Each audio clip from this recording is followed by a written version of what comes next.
First story: AITA for demanding my ex protect our daughter from her abusive partner.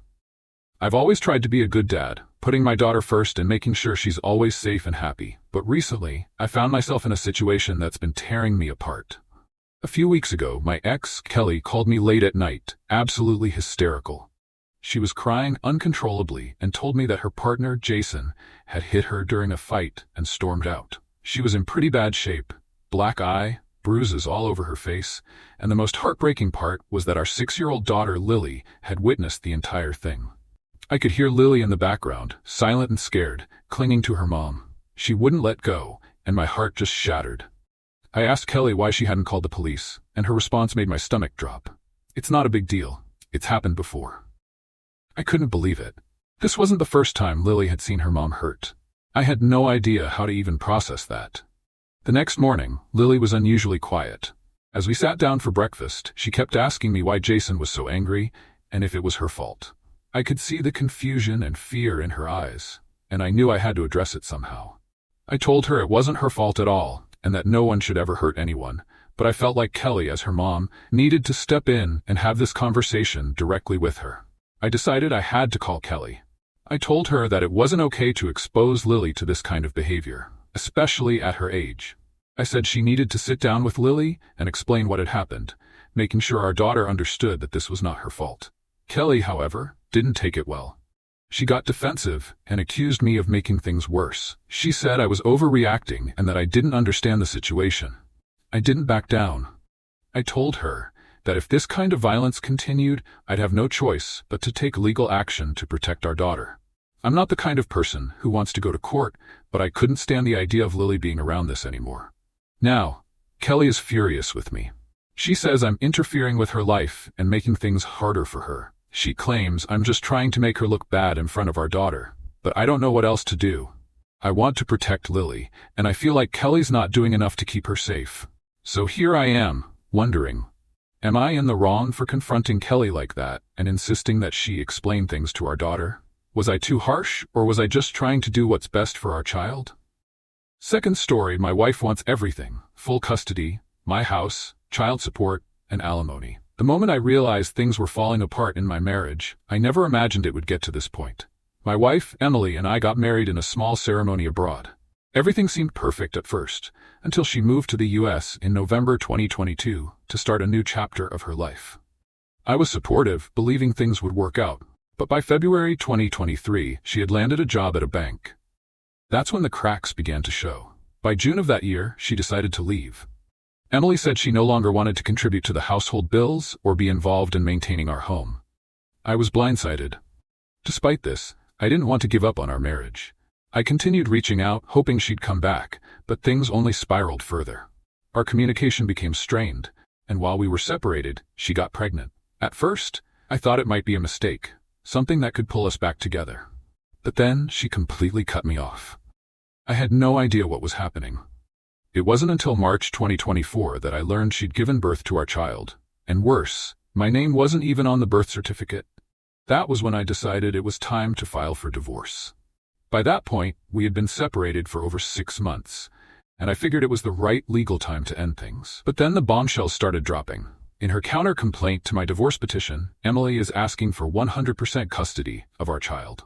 The DNA test proved beyond a shadow of a doubt that I'm the father, 99.99% sure to be exact. But that didn't seem to matter to her. She also wants to move back into the house. I'm still reeling from the fact that she abandoned it a year and a half ago, and now she wants to live in it again as if nothing ever happened. She's demanding child support, alimony, a share of my retirement, and even a split of the property we own. The thing is, I've been struggling since the separation. After we parted ways, I fell into a deep depression and lost my job. It took time, but with therapy, I slowly rebuilt myself and managed to start working again. I filed for divorce, not just to end the marriage, but because I needed to protect myself and my future. Now, with everything being thrown at me, I can barely afford a lawyer to represent me in court. Here's the kicker. I'm the only one on the title to the house. There's no real equity. I've had the property for just over 2 years, and I'm still carrying a second mortgage. But Emily seems to think she has a right to come back in and kick me out, especially since I've been the one holding the financial burden. To make matters worse, we went to court mediation, But that was a disaster. Emily demanded that I only be allowed 2 hours of supervised visitation per month at her place. How can this be happening? How can someone who left me, who refused to contribute to our shared responsibilities, make these demands? I want 50-50 custody, but given the way things are unfolding, I'm not sure if that's even possible. I've never been arrested or accused of abuse, so how can she demand 100% custody and even make a claim to my house? Honestly, I'm at a loss here. With everything going on, I don't know if I'm even equipped to fight this in court. Any thoughts on what my chances are? How do I fight back when I'm not even sure I can afford the legal help I need? Third story, am I the jerk for planning to move out and leave my parents to handle 4 toddlers? I'm really at a breaking point right now and need to get this off my chest. I'm 19, and for the past few years, I've been living with my parents and helping them care for their foster children. But lately, I've been wondering if I'm in the wrong for wanting to leave and finally have some independence. A bit of backstory. I live with my mom, dad, and younger sister, as well as 4 kids they're fostering. These kids are a handful: 2 3-year-old boys, K and L, a 1-year-old girl, N, and a 1-month-old baby girl, A. My parents decided to start fostering after my mom had to retire early from her state job. This was a big life change for all of us.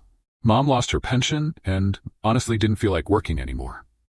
But of course, we still needed money to pay bills, so she started bouncing around from job to job.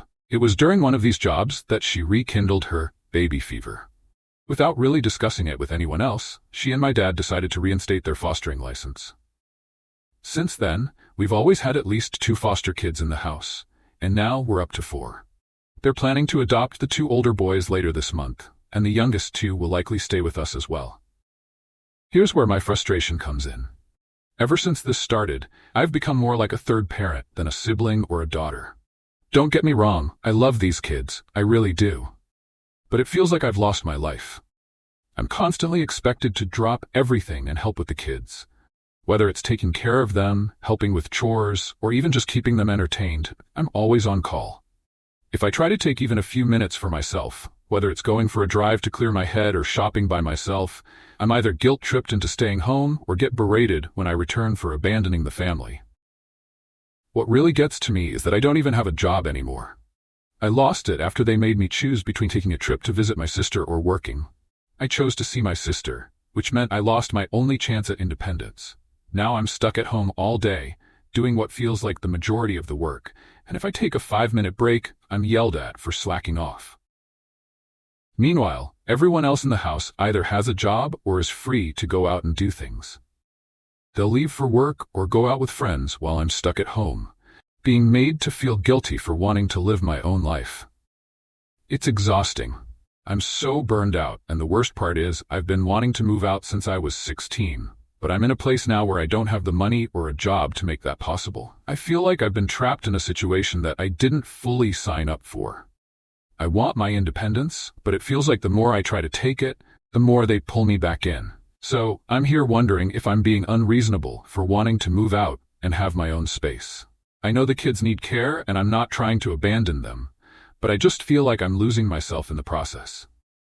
Is it wrong to want to break free from this situation, or should I just keep pushing through? Any advice or suggestions on how to navigate this would be so helpful.